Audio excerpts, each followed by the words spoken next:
Vamos ler a palavra do Senhor em Hebreus capítulo 11, apenas um versículo, o versículo 30.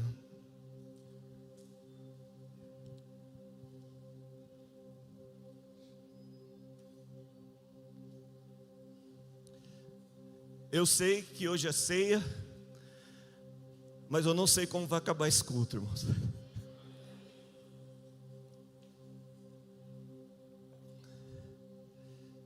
As surpresas de Deus com a gente, né? Com os nossos corações. Quero ler apenas um versículo. Hebreus 11:30.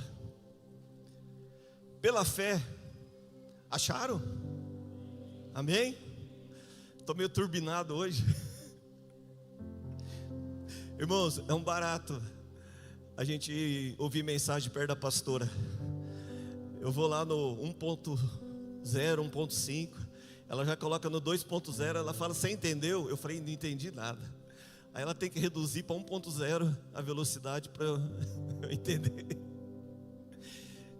E hoje parece que eu estou turbinado aqui, irmão. Eita glória. Hebreus 11:30 diz assim: pela fé ruíram as muralhas de Jericó, depois de rodeadas por 7 dias. Amém, queridos? Só até aqui.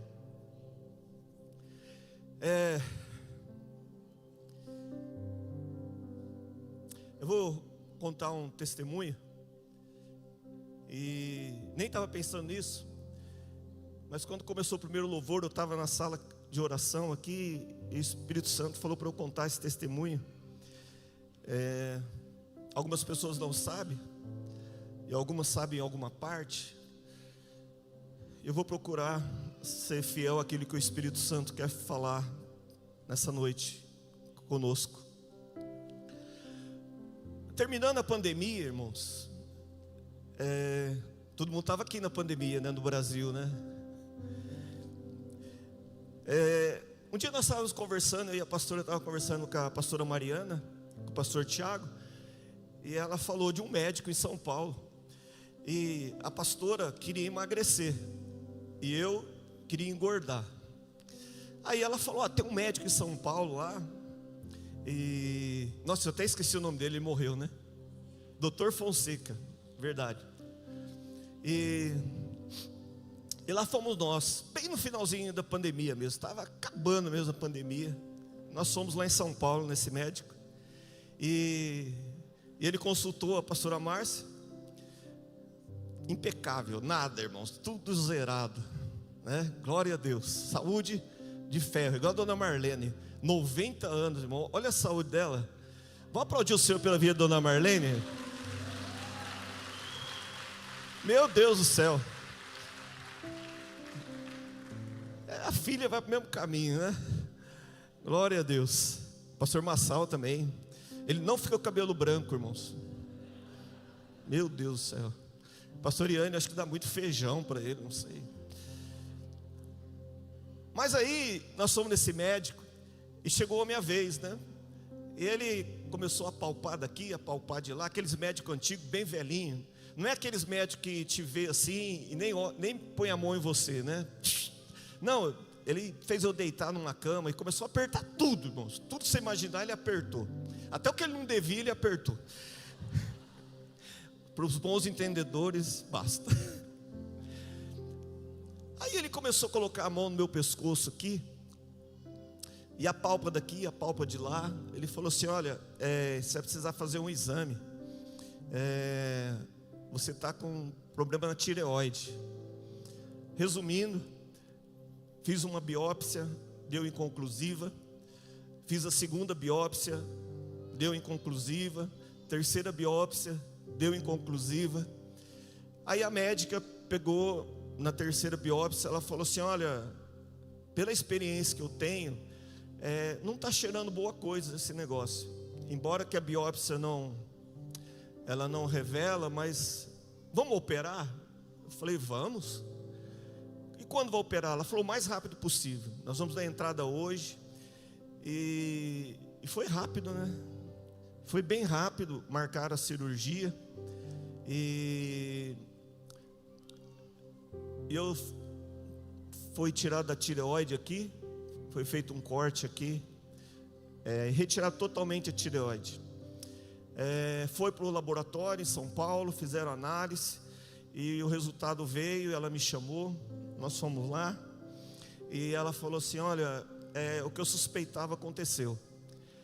O senhor está com câncer no pescoço, a tireoide deu e espalhou pelo seu pescoço. Nós vamos ter que fazer uma aplicação, e tal dia, tal, está marcado e tal.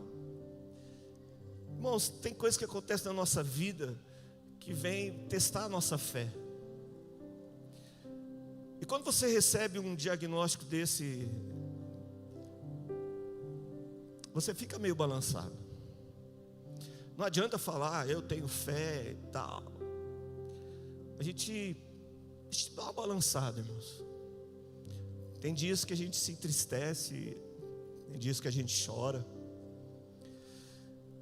E ela marcou essa primeira aplicação, e eu fui com meu paizão na fé, o pastor Sidney, ele me levou. Ele ficou do lado de fora, eu entrei, me colocaram num tubo lá. Até esse dia a gente assistiu um filme, colocaram a pessoa dentro do tubo lá, e a pastora falou: nossa, como a pessoa consegue? Eu falei: eu passei por isso. E fiquei lá algum tempo, lá no período da manhã. E esse homem de Deus lá de fora, orando, intercedendo. Foi daqui lá me dando, quem conhece o pastor Sidney sabe, uma palavra de ânimo, uma palavra de fé. Olha, pastor, Deus tem algo aí e tal. E foi, né, injetando fé. Entrei naquela sala com fé. Acabou a aplicação, foram fazer o exame novamente. O resultado veio, eu estava numa salinha. O resultado veio: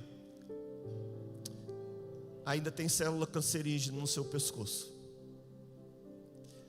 E eu saí. O homem de Deus estava lá do outro lado da rua, de pé. Quando ele me viu, ele falou: e aí, qual é o resultado? Eu disse: o câncer ainda está no pescoço. Aí ele me abraçou, nós choramos. Ele deu uma palavra de ânimo. Ele falou: não, Deus está permitindo isso para te purificar. Eu amei, amei, amei. Mas lá dentro, por isso que a gente não pode andar sozinho, amém, queridos? Você não pode andar sozinho, irmãos. Você tem que caminhar com pessoas mais crentes que você, que tem mais fé do que você. Porque a Bíblia diz que se a gente caminhar em dois, quando um esmorecer, o outro levanta. O Evangelho, irmãos, não é pautado só de vitória, vitória, vitória. Vai dar vitória, vai dar vitória. Então, irmãos, a gente passa por processo. Eu falei isso hoje de manhã na ministração. Nós estamos sendo, a igreja cristã brasileira tem sido muito preparada para resultado, mas a gente não tem sido preparado para os processos da vida.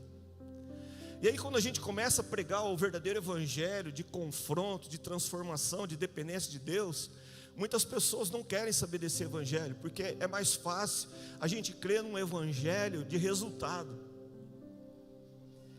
E a gente não quer passar pelos processos de Deus. Eu sei que a gente se abraçou, dois homens, acho que quem passou na avenida ali em Sorocaba, no Campolim, acho que estranhou, falou: meu Deus. E viemos embora, ele orou por mim. A médica pegou os resultados, marcou de novo. E ela disse assim para mim, falou assim: olha, agora a aplicação agora vai ser mais forte. E você vai ter que passar por essa aplicação de iodo radioativo, I-131, uma coisa assim. Queridos, eu sei porque eu estou contando esse testemunho. Porque Deus quer animar a fé de muitas pessoas aqui, querido. E ela falou assim: você vai ter que ficar isolado dentro da sua casa por 7 dias. Você não vai poder usar a mesma roupa, o mesmo talher, o mesmo prato. E no livro eu falo um pouco disso aí, que eu fiquei isolado dentro da minha casa durante 7 dias. Então a pastora cozinhava, ela subia a escada, deixava ali a comida, os talheres, e eu descia, pegava, e foi assim por uma semana. Depois de uma semana eu saí dessa quarentena de 7 dias. e fomos repetir o exame. E aí o problema, queridos, é se a gente vai andar em fé, ou qual é o maior inimigo da fé? Eu fiz essa pergunta hoje cedo. O que você acha que é o maior inimigo? Qual é o maior inimigo da fé? Sabe qual é o maior inimigo da fé? Não é a falta de fé, não é a dúvida. O maior inimigo da fé são as crenças que nós criamos. As crenças que nós criamos substituem a fé. Porque na nossa caminhada, nós começamos a caminhar e a gente tem um encontro com Jesus, e nós desenvolvemos a nossa fé em Jesus, mas depois os dias vão se passando, e aí a gente para de andar em fé e começa a andar pelas nossas crenças. Porque aí a gente fica meio assim, sabe? Existe um ditado no Brasil que fala que de político e técnico de futebol e pastor, todo brasileiro tem um pouco. Porque todo brasileiro sabe escalar a seleção brasileira. Todo brasileiro, ele é político, ele sabe as soluções para a nossa nação. E todo mundo, irmãos, é um pouco de pastor, porque a gente fala que se eu tivesse no lugar dele, eu faria melhor, eu faria diferente, está faltando isso, está faltando aquilo.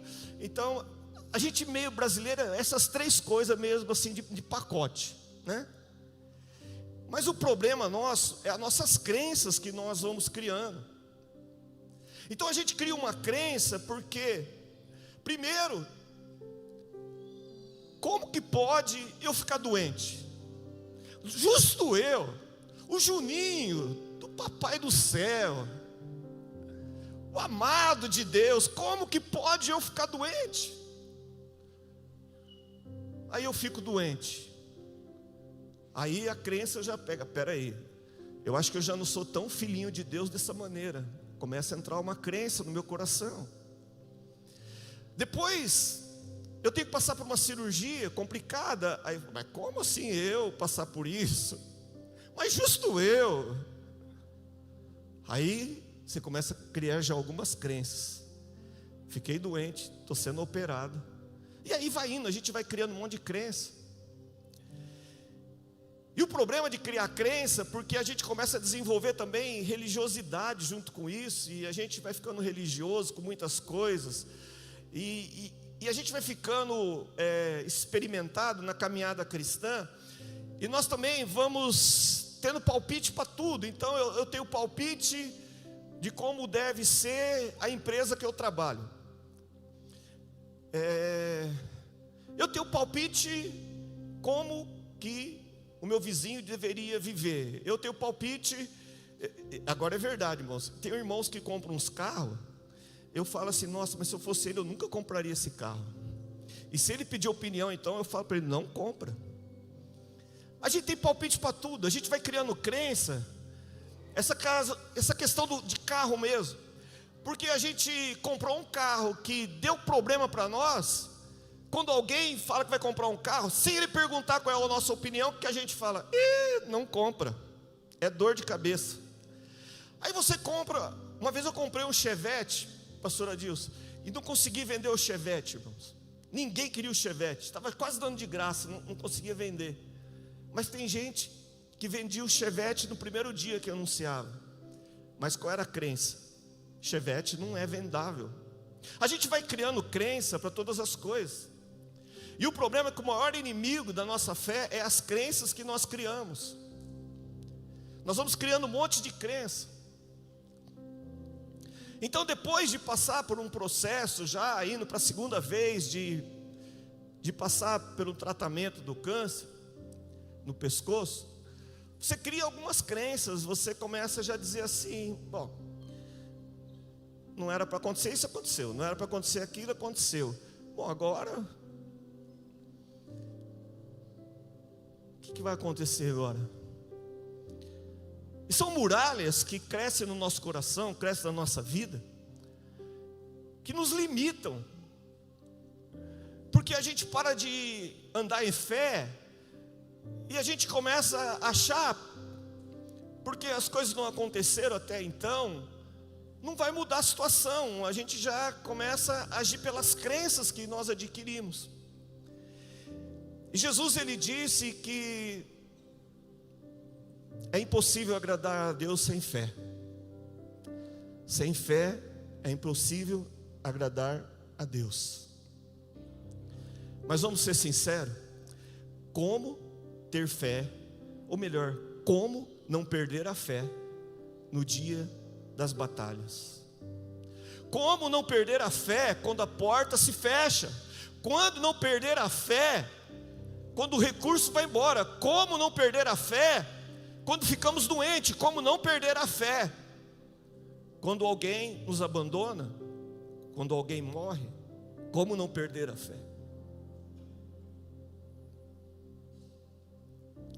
Como não perder a fé nos dias de luta?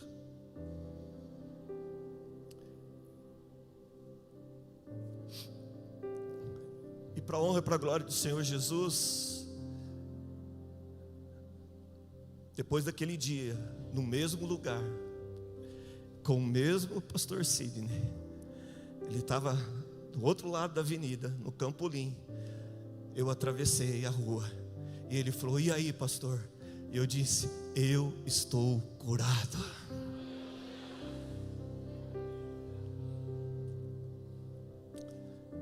Sabe o que eu quero dizer para você nessa noite, querido? Sexta-feira nós estávamos na Grande São Paulo, e uma mulher foi pedir oração para mim e para a pastora. E ela disse assim: fim do ano eu comecei a ter umas dores no pulmão.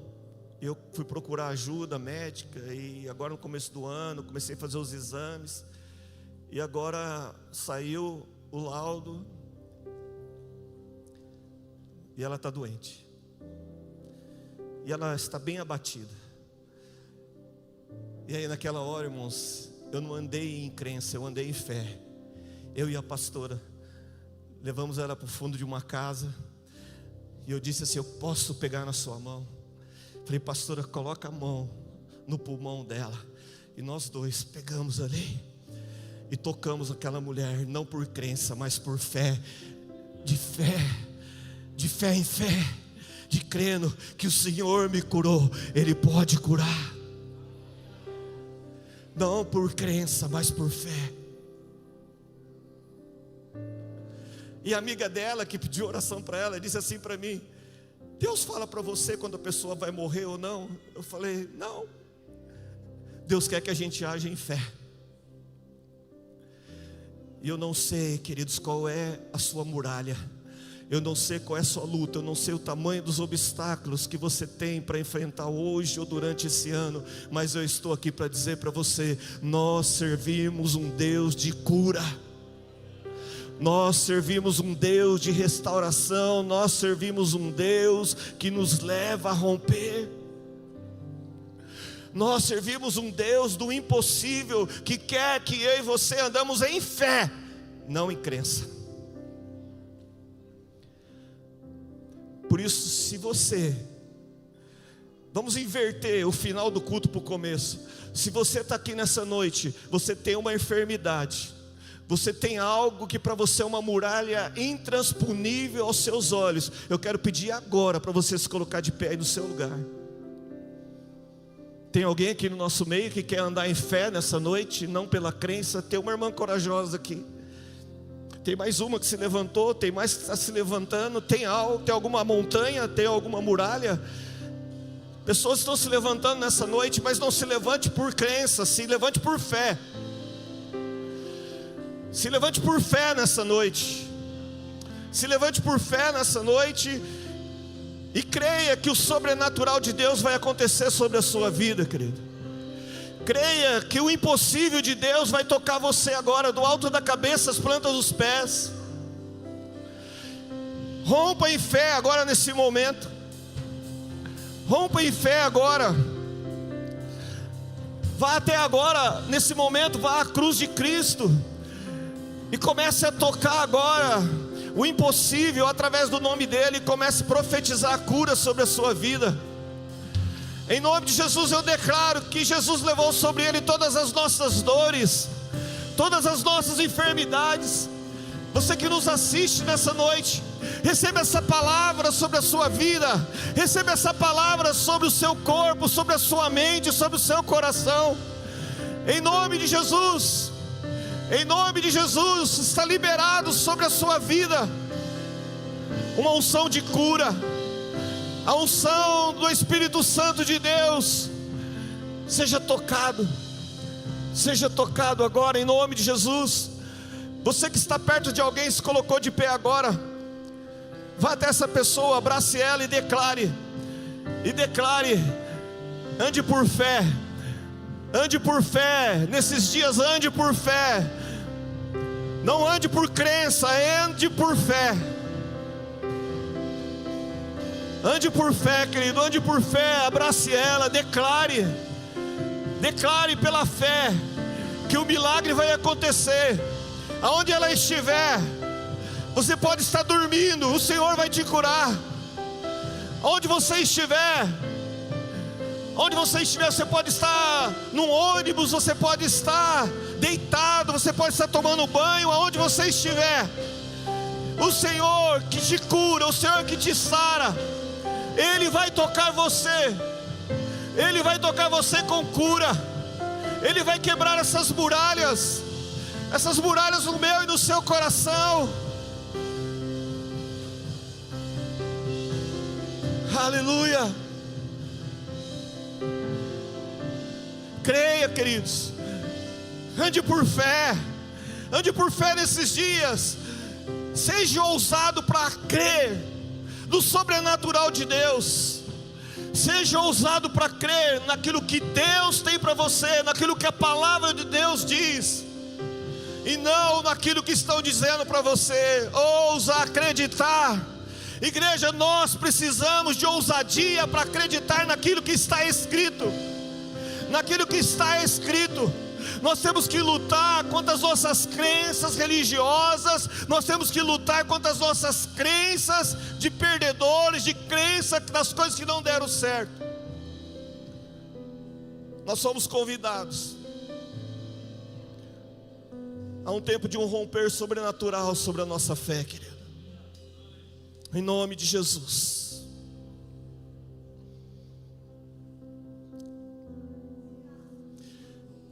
Queridos, Moisés é morto. Um ciclo se encerra.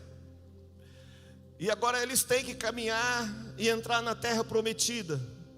Tem que entrar em Canaã. E esse Deus é maravilhoso, irmãos. Porque o Senhor, Ele vê obstáculos para nós transpormos.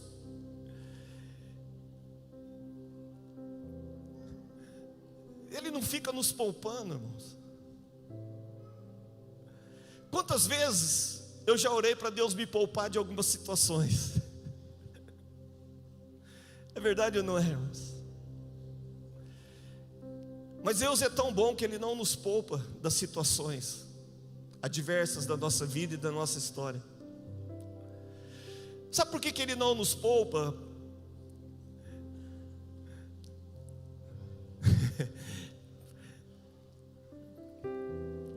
Porque o poder dele é tão grande, irmãos, que Ele pode pegar um homem tão fraco e aperfeiçoar o poder dele na fraqueza de um homem tão forte, de ousar a crer que Ele faz o impossível. Aquele povo, eles entram na terra prometida e eles se deparam agora com Jericó, uma cidade fortificada, rodeada com muralhas. Alguns historiadores falam que daria até para um carro andar em cima dessas muralhas, e tão fortificada que era. E eles eram um povo que estavam sendo desafiados a um novo processo, a um novo ciclo na vida deles. Moisés não está mais lá. Agora não tem mais maná. O maná acabou, o maná todo dia caía, agora não cai mais. Agora não tem mais sombra e água fresca, agora não tem nuvem. Agora Deus eleva o nível, e Deus leva eles agora para um lugar. E quando eles acham que agora vai ser mais fácil a caminhada, afinal de contas foram 40 anos Foram tantos processos, tantas coisas, tantas mortes no deserto, tantas pessoas ficaram para trás. Ei, querido, eu quero dizer algo para você. Esse tempo nós não podemos olhar para as pessoas que vão ficar para trás, que vão se apegar às coisas do mundo. Mas está difícil, irmãos. Não sei você, mas eu estou sofrendo esses dias, irmãos. Eu estou sofrendo esses dias porque a gente vê quantas pessoas estão se iludindo com o deserto, quantas pessoas estão se iludindo com aquilo que o mundo oferece, e elas estão ficando para trás. O problema de ficar para trás é porque elas acham que estão na frente. Elas acham que encontraram alegria para a vida delas, e elas estão trocando Jesus pelas coisas do mundo. E muitas estão achando que está tudo bem, está tudo ok, é isso mesmo que eu quero. E a gente se entristece, irmãos. Não é com alegria que a gente olha para trás, pessoas que não querem mais saber do Senhor. É triste. Mas eu disse que a gente tem que estar preparado, irmãos, porque cada um de nós fazemos as nossas escolhas. E como que a gente gostaria, irmãos, que tivesse, desculpa a palavra, né? Como que a gente gostaria que tivesse entupetado aqui de gente, né? Que não tivesse ninguém aí para fora, mas todo mundo aqui servindo a Deus. Que a gente estivesse fazendo 2, 3 cultos de tarde. Mas são escolhas. Mas Jericó está ali na frente. Jericó parece intransponível. Jericó são obstáculos que nós olhamos e é difícil de passar. E nessas horas que a gente se depara com algumas lutas intransponíveis na nossa vida, a gente não sabe quais estratégias que Deus vai dar para nós. E o problema de muitas vezes a gente não saber o que Deus vai fazer é a gente se desesperar e a gente perder aquilo que a gente conquistou da nossa fé até aquele momento. Então aquele povo, eles estão ali e Deus não deixa ninguém sem direção, amém? Deus vem e fala para eles: olha, eu quero dar uma estratégia militar que não tem nada a ver, irmãos, com estratégia de batalhas. Vocês vão rodear essa muralha e vocês vão rodear ela durante 6 dias, vão dar uma volta, e no 7º dia vocês vão dar 7 voltas. Mas os 6 dias vocês não podem abrir a boca, vocês vão ter que fazer silêncio. Irmãos, quando Deus manda a gente fazer silêncio no meio da luta, da tribulação, irmãos, é complicado. Porque eu creio que no primeiro dia, não sei se é assim com você, estou falando comigo, da minha pessoa. No primeiro dia, a gente até obedece a Deus e fala: Deus, ok. Eu até fico quieto, mas dentro do meu coração, irmãos, eu estou gritando. Por fora eu até fecho a boca, mas o problema é aquietar o meu coração, porque dentro do meu coração eu estou berrando, e Deus sabe disso. Então Deus não precisava de um dia, 7 dias, Deus precisava de uma volta, não. O poder dele é absoluto, ele podia chegar lá e acabar com tudo.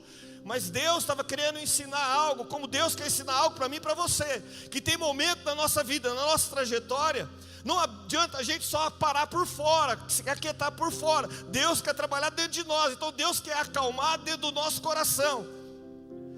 Porque Deus não está interessado no nosso exterior, Deus está interessado no nosso interior.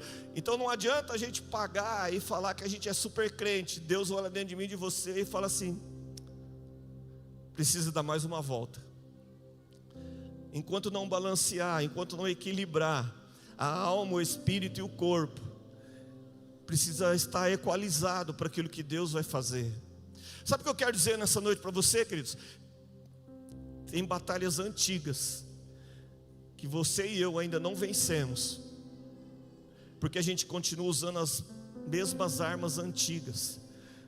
A gente não para ouvir Deus, o direcionamento de Deus, porque as coisas que Deus fala não tem sentido. Então Deus traz uma estratégia militar nada a ver para eles. Mas como assim? A gente se vence batalha, é com espada, é com arma, e agora Deus manda ficar em silêncio. Tem batalhas, irmãos, que nós vamos vencer em silêncio. Tem batalha que a gente está saindo derrotado, anos e anos, porque a gente não sabe aquietar a nossa alma. A Bíblia diz no Salmo, fala assim: aquietai-vos e sabei que Ele é Deus. Aquietar, irmãos, é a gente também saber que tem batalhas que não são minhas e suas. Tem batalhas que nós entramos que não são nossas. Então a gente corre para querer colocar a mão em batalhas e entrar em alguns lugares que não é para a gente colocar a mão. Mas por quê? Porque a gente não aquietou para ouvir a Deus. A gente já foi para a batalha. E quando a gente vai para a batalha que não é nossa, as consequências, irmãos, são trágicas. Mas essa noite Deus está falando para mim e para você: aquietai-vos e sabei que eu sou Deus. Não entre em batalhas que não é para você entrar.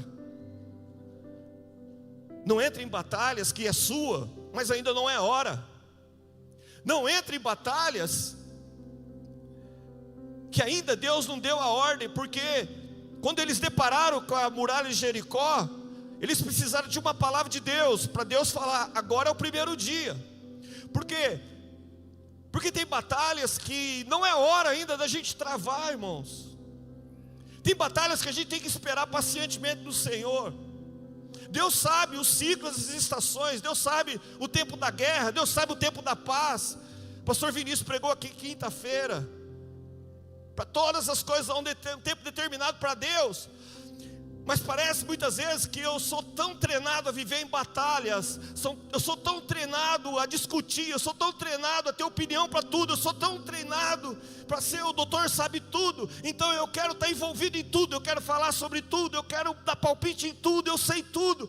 E a gente entra em batalhas e sai ferido, e as muralhas não caem, porque a gente não sabe cultivar o silêncio.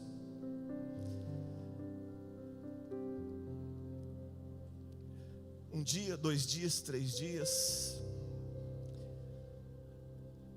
Deus não estava querendo ensinar eles como vencer uma guerra. Deus estava querendo ensinar para ele uma estratégia espiritual. Deus estava querendo ensinar para eles ter confiança no Senhor. Deus estava querendo ensinar para eles confiar no Senhor. Deus estava querendo ensinar para eles: olha, vocês não podem confiar, colocar a fé de vocês em homens. Vocês não podem confiar em Moisés. Moisés morreu, agora é Josué, mas Josué vai morrer. Você não pode confiar no seu dinheiro, você não pode confiar no seu diploma, você não pode confiar na sua capacidade intelectual, você não pode confiar. Você tem que confiar no Senhor. A nossa confiança é o Senhor.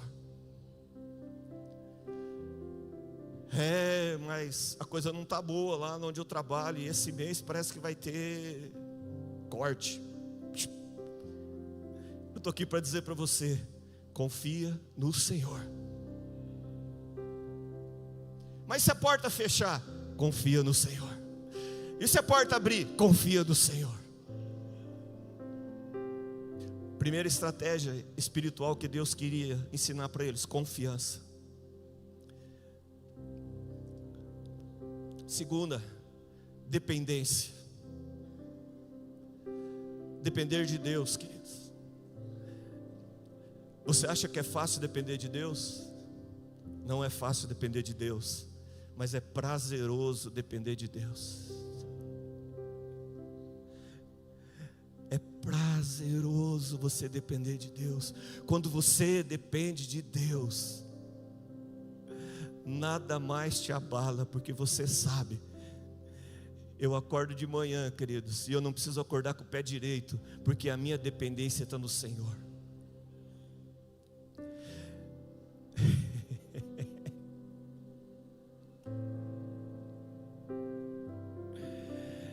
Não vai dar, mas eu dependo do Senhor. Eu faço as contas e não vai dar, a conta não fecha, mas nós vamos depender do Senhor. A gente faz a matemática que cabe a nós fazermos, e nós temos que fazer, mas a gente depende do Senhor. A nossa dependência tem que ser total no Senhor. A terceira coisa é a obediência.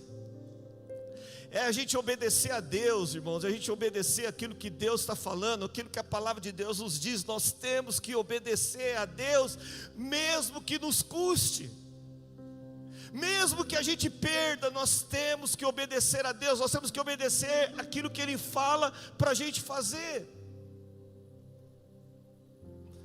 Confiança, dependência, obediência. Tudo isso nós aprendemos em silêncio, esperar pelo Senhor.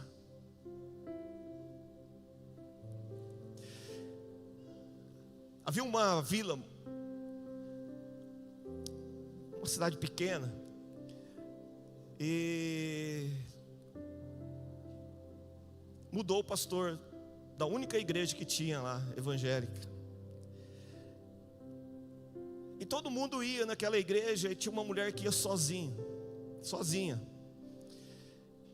E aí o pastor novo chegou e falou: e seu marido não vem na igreja? Ela falou: não vem, ele não quer saber, ele gosta de ir no bar, ele gosta de beber, ele gosta disso, daquilo, e eu já falei um monte para ele, mas não adianta, ele não vem para o culto, ele não quer saber e tal. Aí o pastor falou assim para ela: olha,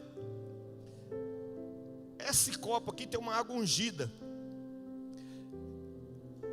Todo dia que ele chegar do trabalho, você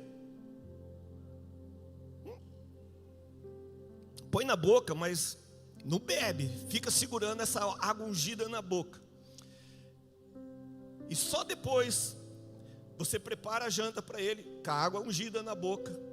Você prepara a janta, prepara um café, prepara o banho dele, deixa ele comer tudo, assistir televisão. Depois que ele estiver sentado lá, aí você engole a água. Essa água funciona. E ela, mas é verdade, em nome de Jesus, essa água ungida vai converter esse homem. E ela foi, e segunda-feira começa, o marido dela, e terça, e quarta, e quinta, e vai. Aí chega no sábado, ela fala, o marido pergunta para ela: o que aconteceu com você? Você mudou, você não briga mais comigo, você não fica gritando mais comigo. Ela falou assim: é por causa do pastor lá, ele me deu uma água ungida, e ele faz eu ficar com essa água ungida até umas 9 horas da noite. Aí ele falou assim: amanhã eu quero ir com você no culto. Ele foi e nunca mais saiu da presença do Senhor, irmãos. Sabe o que eu quero dizer para você, irmãos? É no seu silêncio que você vai ganhar muitas pessoas para Jesus. É com o seu exemplo. É a gente se aquietar e saber que Ele é Deus, que não é pela força, não é pela violência, mas é pelo Espírito Santo do Senhor. É no nosso silêncio, é de nós crermos, é de nós profetizarmos a transformação, a cura. É nós entendermos que o Senhor está nos levando para um lugar, queridos, que as muralhas são intransponíveis, são mesmo, e vão aumentar. Se você quer uma profecia certeira, é essa: as lutas vão aumentar, as dificuldades são imensas, mas glória a Deus por isso. Sabe por quê? Porque do nosso lado está o Senhor das batalhas, o Senhor dos exércitos. Ele é o nome dele, o nome dele é o Senhor dos exércitos. É o Senhor, queridos, que não nos livra da guerra, mas Ele faz a gente ter paz no meio das guerras. E é essa palavra que eu quero trazer para você nessa noite, de nós sentarmos na mesa, sabendo de uma coisa, que Jesus estava com seus discípulos, dizendo assim para eles: olha, coma do meu corpo, beba do meu cálice, só que daqui a pouco eu vou morrer, eu vou passar por uma grande tribulação, vocês vão ficar abalados, vocês vão me negar, mas eu vou te negar, jamais vou te negar. Não, Pedro, eu não quero preparar você para resultado, eu quero preparar você para o processo. E o processo, Pedro, é assim: hoje você vai por onde quer, mas no fim da sua vida vão pegar na sua mão e vai levar você para onde você não quer ir. Esse é o Evangelho, queridos. O Evangelho é depender do Senhor, depender daquilo que Ele diz, andar em cima daquilo que Ele falou. Louco, eu vou morrer pelo Senhor, eu estou largando tudo, eu larguei de pescar, eu larguei a minha empresa de pesca, e agora o Senhor está falando isso ainda? Que no fim da minha vida vão me levar para onde eu não quero ir, que eu não estou vendo. Eu não quero esse negócio não. Mas Pedro teve um encontro tão grande com Jesus, tão grande, mas tão grande, tão genuíno, que ele entendeu uma coisa: para onde iremos nós, se só tu tens palavras de vida eterna? É isso que nós como igreja, irmãos, precisamos viver nesses dias. Para onde iremos nós, se só Ele tem palavra de vida eterna, se só Ele oferece para mim e para você a salvação para a eternidade? A ceia, queridos, é algo para forjar a identidade de Jesus em mim e você. A ceia não é um ato religioso de todos os meses a gente sentar aqui, ser servido e a gente comer, e beleza, o mês que vem, em março tem de novo, depois em abril, e beleza, vamos levando, e eu estou com um problema com aquele irmão, mas o teu problema ninguém sabe, eu tomo a ceia, Deus conhece meu coração, Deus sabe que o problema é com ele, não é comigo, eu fiz a minha parte, e a gente vai se tornando que religiosos, e um mês após o outro, Cristo não é formado em nós. Mas a ceia, irmãos, ela denuncia se realmente nós estamos cada dia mais parecidos com Jesus, ou se a gente está nos camuflando dentro de uma igreja evangélica, achando que está tudo certo, quando na verdade nós precisamos ser transformados. Na verdade, irmãos, nós precisamos nos converter mais. Na verdade, nós precisamos deixar de muitas coisas de menino. Na verdade, nós precisamos deixar muitas coisas de moleque. Na verdade, nós precisamos deixar de muitas coisas, de muito tititi, de muito falatório, de muita coisa que só nos afasta da mesa. Mas a gente senta na mesa, mas não usufrui do poder da mesa, porque a mesa transforma, a mesa cura, a mesa restaura. Mas a mentira em volta da mesa, ela continua matando. A mentira em volta da mesa continua nos deixando doente. Por isso que Paulo escreve lá em Coríntios: por isso que na hora da ceia, vocês se denunciam, e por causa disso há muito entre vocês que dormem. Por isso que Paulo fala: cada um examine-se a si mesmo. Então para de olhar para o outro e começa a examinar a si mesmo, porque se você está dormindo, você precisa acordar, porque quem encontra Cristo não é mais o mesmo. Quem encontra Cristo, ele tem uma nova vida. Amém? Então a mesa da ceia, ela denuncia se eu sou religioso ou se eu sou discípulo de Cristo. Porque se eu sou discípulo de Cristo, eu preciso mudar. E eu preciso mudar cada dia mais, porque eu vivo falando isso aqui, né, irmãos? Eu estou inconformado com a minha vida espiritual, não sei você, mas eu estou inconformado. Por isso que eu escrevi um livro, Próximo Nível, porque eu acho que tem coisas para a gente atingir em Deus e viver em Deus, que a gente está muito longe daquilo que Deus tem. Então eu olho para mim mesmo e eu falo: miserável homem que eu sou. Quem vai me livrar desse corpo? Quem vai me livrar dos meus desejos? Quem vai me livrar dos meus anseios? Quem vai me livrar dos meus gritos internos, das minhas dores internas? Quem vai me livrar? E aí eu ouço o Espírito dizer: Jesus. Jesus pode te livrar de tudo isso. Se você realmente comer o pão e dizer: eu estou comendo Cristo, eu estou bebendo Cristo, para eu receber a identidade dele dentro de mim, mas não uma identidade de aparência, mas uma identidade de essência. Então essa ceia, agora em fevereiro, irmãos, é para a gente ter uma essência de verdadeiros cristãos, pequenos cristos. Da gente participar da ceia não como um mero ritual, mas a gente participar da ceia como alguém que precisa de Jesus, ao ponto de desesperado, de ser sincero com Ele e dizer: Jesus, eu preciso ter mais fome e mais sede, porque muitas vezes me falta essa fome e me falta essa sede. Não sei você, mas às vezes eu peço para o Senhor me dar mais fome e mais sede.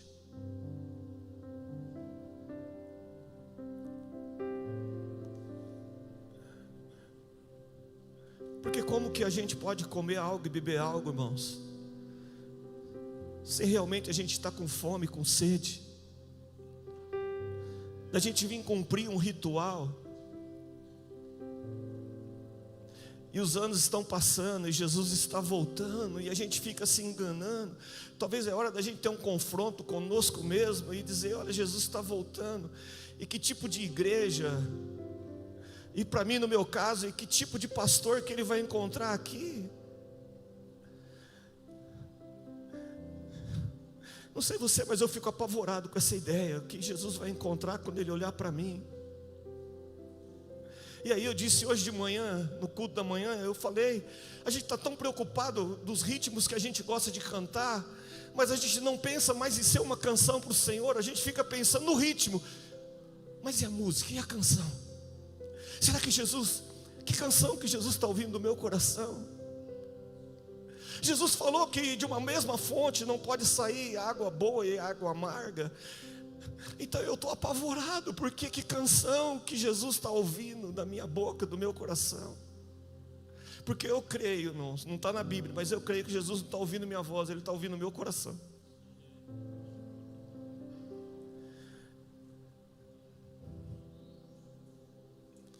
Então são dias meio tenebrosos da gente ir para a mesa. Talvez ter um encontro que nem aqueles discípulos, quando Jesus disse assim: um de vocês vão me trair, e eles começam: por acaso sou eu, por acaso sou eu, por acaso sou eu. Talvez é dia da gente falar: Senhor, será que eu estou te traindo em alguma coisa? Senhor, será que o meu estilo de vida está tão distante, que a canção que está saindo do meu coração é uma canção apavorosa, e eu fico achando que ritmo tal, ritmo não sei do que, é apavoroso. E talvez a canção que está saindo do meu coração está espantando a glória de Deus. Mas Jesus é tão bom, queridos, que eu creio que nesse dia Ele está querendo nos ensinar a cantar uma canção para Ele. Eu creio que os céus estão cantando uma canção, e a gente precisa se conectar e falar: Jesus, eu quero ser essa canção que os céus estão cantando. Jesus, eu quero cantar, eu quero ser essa canção, eu quero dar prazer para o Senhor.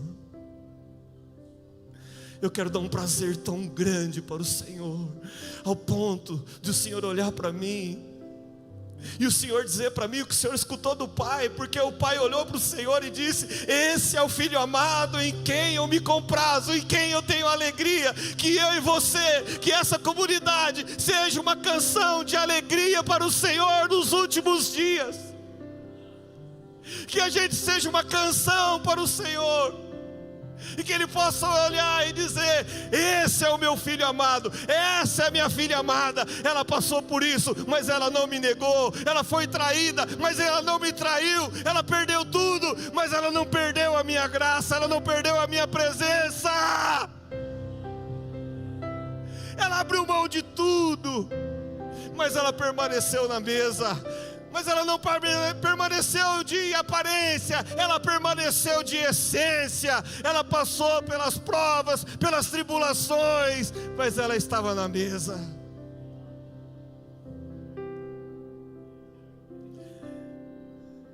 São dias, queridos, que por um outro lado eu estou muito empolgado por aquilo que nós vamos viver no Senhor. porque Deus vai nos surpreender. Mas Ele não vai te dar uma Ferrari, Ele não vai te dar uma casa top das galáxias, mas Ele vai te dar a tua presença. Ele vai te dar a presença dEle. Eu creio que o Senhor vai nos marcar nesse tempo, irmãos, com uma presença tão forte. Ele vai nos marcar de uma maneira tão intensa.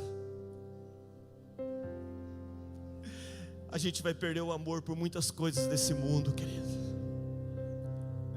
Tem lutas que a gente não vai mais querer travar. Escute bem o que eu estou dizendo para você. Tem coisas que vão perder o sentido na sua vida, querido. Quando a gente sente o cheiro dele,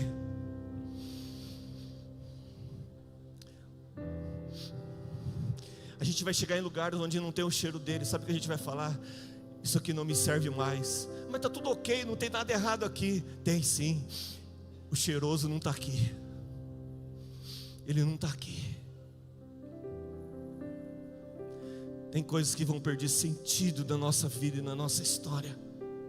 Tem coisas que não vão mais fazer mais significado nenhum. Eu só vou continuar marchando, porque Ele disse: 6 dias, não abra a sua boca. 6 dias só rodeando. 6 dias de cansaço, 6 dias sem entender nada, 6 dias não compreendendo, 6 dias a minha alma com o meu espírito brigando, 6 dias, eu estou cansado, eu vou parar, eu não tenho mais força, eu não quero mais ir, isso não é mais para mim. Mas você não sabe por que você está indo.